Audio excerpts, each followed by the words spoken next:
Hi friends, சூப்பரான ஒரு தக்காளி சாதம் நான் இப்போ செய்ய போகிறேன். அது எப்படின்னு பார்க்கலாம் வாங்க வீடியோக்குள்ளே. இந்த தக்காளி சாதம் ரொம்ப டேஸ்ட்டாக இருக்கும். நீங்களும் உங்கள் வீட்டில் ட்ரை பண்ணி பாருங்கள். அதுக்கு கடாய் வச்சு எண்ணெய் ஊற்றி 1/4 ஸ்பூன் சீரகம் போடணும், 1/2 ஸ்பூன் கடுகு போடணும். அது பொரிஞ்சு வந்ததும் ஒரு கைப்பிடி அளவு கடலைப்பருப்பு போடணும். மோர் மிளகா நான் போட்டிருக்கேன். நீங்கள் நார்மல் மிளகா சாதா மிளகா கூட போட்டுக்கலாம், இல்லை பச்சை மிளகா கூட போட்டுக்கலாம். மோர் மிளகா நான் சாதத்தோடு பசங்கி சாப்பிட்றதுனால அது போட்டிருக்கேன்.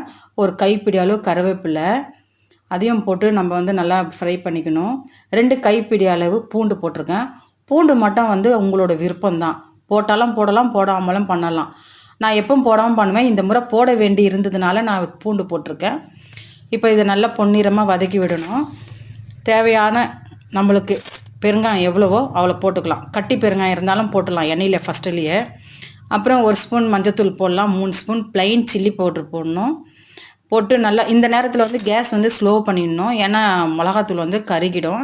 ஸ்லோ பண்ணி கிளறி விடணும். இது நல்லா பொரிஞ்சு வந்ததும் தக்காளி கரைச்சிருக்கோம், அதில் இருக்கிற ஜூஸை தனியாக தக்காளி தனியாக பிழிஞ்சு இதுலேயே போட்டு நம்ம கொஞ்சம் நேரம் வதக்கணும்.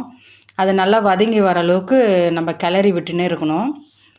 பாருங்கள், எடுத்தாச்சு, அதில் ஜூஸ் தனியாக எடுத்தாச்சு, தக்காளி தனியாக எடுத்தாச்சு. இப்போ நல்லா கிளறி விடலாம். இப்போயே பாருங்கள் கலர் எவ்வளோ சூப்பராக இருக்குது. பூண்டெல்லாம் நல்லா கலர் மாறிடுச்சு.